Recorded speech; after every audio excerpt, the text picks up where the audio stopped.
Hello everyone, मी प्रियांका तुमचं सर्वांचं माझ्या शॉर्ट्समध्ये स्वागत करते आहे. 1176 टाईप करून एनर्जीसोबत कनेक्ट व्हा. आज आपण पाहूया तुमच्या पार्टनरच्या मनामध्ये तुमच्याबद्दल करंट सिच्युएशनमध्ये काय फिलिंग्स आहेत. ठीक आहे. सो तुमच्या पार्टनरच्या मनात तुमच्याबद्दल काय फिलिंग्स आहेत. हो, तुमच्या पार्टनरला पूर्ण कल्पना आहे की तुम्ही काही गोष्टींमध्ये ना कुठेतरी अडकला आहात. अशा गोष्टी ज्या तुम्हाला कोणाला शेअर करता येत नाहीत.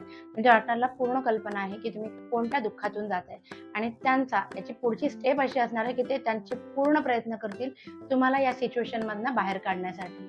ठीक आहे. आपण बघूया की एंजल्सचा गायडन्स काय आहे तुमच्या या सिच्युएशनमधनं बाहेर पडण्यासाठी. बी असर्टिव्ह. ओके, तुमची या सगळ्यात काही चूक नसताना तुम्ही अडकला आहात, तर तुमचं एक ठाम मत समाजासमोर मांडायचं पूर्ण प्रयत्न तुम्ही करत राहायला हवं. तुम्ही या सगळ्यातनं बाहेर कधी पडाल हे आपण पाहूया आणि आपण एंजल्सने विचारू की ह्या सिच्युएशनमधनं बाहेर कधी पडणार within the next few weeks. ठीक आहे. या सगळ्या सिच्युएशनमधनं तुमचे पार्टनर तुम्हाला येत्या काही आठवड्यातच पूर्णपणे बाहेर काढतील. सो काळजी नसावी. Thank you so much.